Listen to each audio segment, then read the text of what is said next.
Halo, assalamualaikum warahmatullahi wabarakatuh. Teman-teman ya, keracunan makanan masih sering terjadi di sekitar kita ya, di sekeliling kita masih sering terjadi. Ya, biasanya kasus keracunan makanan itu disebabkan karena jajan sembarangan atau saat mengkonsumsi makanan ternyata makanan tersebut sudah terkontaminasi. Nah, kalau seandainya keracunan makanan, ya biasanya dia gejalanya tidak langsung muncul ya, tidak langsung muncul setelah makan itu nggak langsung muncul.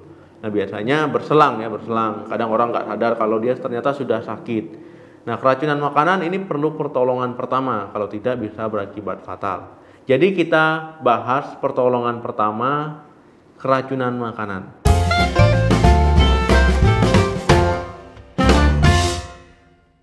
Penyebab keracunan makanan yang paling sering itu adalah bakteri ya. Nah, tetapi bisa juga parasit, jamur, virus. Nah, kuman-kuman tadi yaitu misalkan berada di makanan ya. Nah, kemudian kita makan. Nah, kita makan ya, masuk ke sistem pencernaan kita ya, kemudian beberapa saat yaitu menimbulkan gejala. Kuman-kuman penyebab keracunan makanan tadi yaitu perlu waktu ya, perlu waktu untuk berkembang biak, perlu waktu ya untuk menimbulkan gejala. Makanya ya, ketika makan teman-teman nggak langsung timbul gejalanya. Nah, jadi ada beberapa gejala yang bisa teman-teman alami ya ketika mengalami keracunan makanan. Itu mual muntah. Ya, teman-teman bisa mengalami mual-mual ataupun muntah-muntah ya. Nah, itu adalah respon alami tubuh untuk mengeluarkan benda asing ataupun yang dianggap racun ya.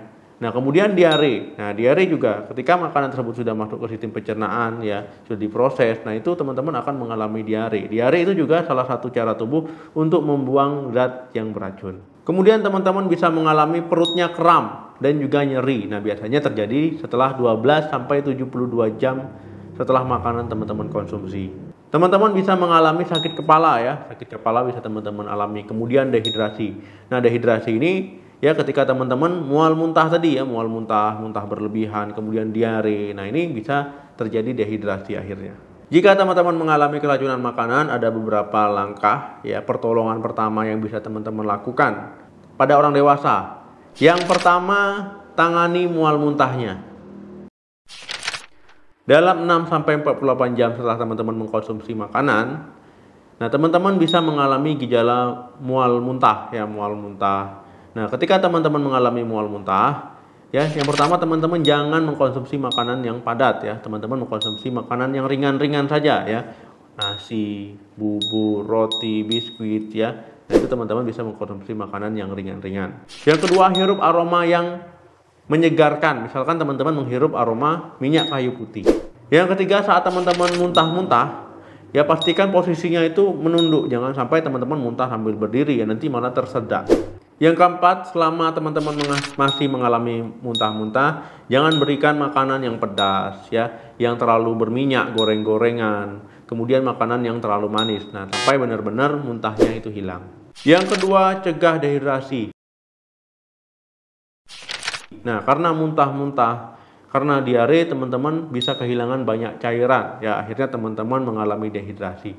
Ya, dehidrasi ini bisa berakibat fatal ya bagi tubuh, bisa mengalami shock ya, teman-teman bisa pingsan, bisa koma. Jadi teman-teman perlu mencegah terjadinya dehidrasi ya, agar tidak terjadi hal-hal yang tidak diinginkan. Yang pertama, teman-teman bisa minum banyak cairan ya, minum air mineral, nah ataupun teman-teman minum cairan oralit ya, supaya mencegah dehidrasi tadi.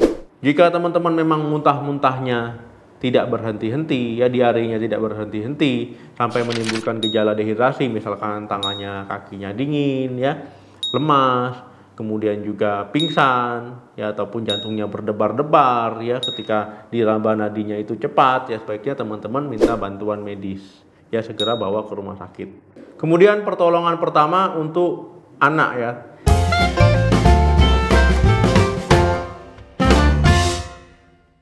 Nah, kalau untuk anak ini sedikit berbeda dengan pertolongan pertama pada orang dewasa ya. Karena kalau pada bayi ataupun anak-anak ini agak lebih riskan mengalami dehidrasi ya. Kalau anak-anak bayi itu lebih gampang dehidrasi. Pertolongan pertama ini ya, ketika anak-anak tersebut ya mengalami mual muntah kemudian juga diare ya, jadi muntah-muntah ataupun diare yang tidak berhenti-henti ya teman-teman harus melakukan pertolongan pertama ya sebelum teman-teman bawa ke rumah sakit. Yang pertama untuk bayi. Nah teman-teman ya, ketika bayi muntah-muntah ataupun diare ya teman-teman berikan ASI lebih banyak daripada biasanya, jadi sering diberikan ASI. Nah kalau juga ada susu formula, berikan susu formula ya, tapi hati-hati ya, siapa tahu bayi tersebut alergi terhadap susu formula, jadi ASI lebih baik kalau memang masih minum ASI. Nah kalau seandainya muntah-muntah juga, itu berikan larutan elektrolit. Nah itu kalau teman-teman punya bayi ya, sebaiknya sediakan di rumah elektrolit sasetan yang bisa teman-teman beli di apotik ya, itu murah harganya. Nah kemudian ketika diare juga ya, diare, nah itu teman-teman berikan larutan elektrolit juga. Yang kedua untuk anak yang lebih besar. Nah kalau tadi untuk bayi ya, ini kalau anaknya lebih besar ya, nah itu sudah bisa teman-teman berikan air ya, cairan. Jadi teman-teman berikan air putih ataupun air mineral, ataupun teman-teman kasih jus tanpa gula juga boleh. Terus yang perlu diperhatikan, jangan berikan anak tersebut makanan yang berat ya, sampai gejala muntah-muntahnya, mualnya ataupun diarinya juga membaik. Berikan makanan ketika sudah mulai tenang ya, teman-teman bisa berikan pisang ya, sayur bening ya, bubur. Nah jadi jangan maksakan anak ketika muntah-muntah, yang penting ya cairan itu yang terpenting. Yang ketiga ya, ketika sudah mulai membaik jangan biarkan anak main terlalu capek ya, jadi harus banyak istirahat dulu ya, apalagi misalkan teman-teman anaknya sudah mulai membaik sedikit langsung dimasukkan sekolah, itu jangan ya, biarkan istirahat dulu. Dan yang terakhir, jangan berikan anak obat anti diare ya, jadi kan lihat iklan minum obat itu diarenya mampet. Nah kalau anak hati-hati, pada bayi juga, bayi dan anak-anak nggak boleh diberikan obat anti diare. Nah karena seandainya diare itu kan cara tubuh untuk membuang racun ya. Kalau diberikan obat anti diare ini bisa berbahaya pada anak-anak ya, beda cerita dengan orang dewasa. Nah tadi teman-teman ya, itu pertolongan pertama keracunan makanan pada orang dewasa, pada bayi ataupun anak yang lebih besar. Jadi penting melakukan pertolongan pertama supaya tidak mengalami dehidrasi ya. Kalau dehidrasi itu bisa gawat ya, bisa shock ya, bisa pingsan, bisa koma bahkan ya. Nah ini kalau sudah shock itu bahaya. Nah jadi teman-teman penting untuk melakukan pertolongan pertama. Jadi jangan dianggap remeh ya, pertolongan pertama pada orang yang keracunan makanan.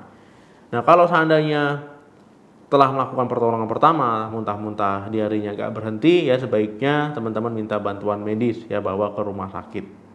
Oke teman-teman, terima kasih yang sudah menonton video ini sampai habis. Jangan lupa like, share, dan komen.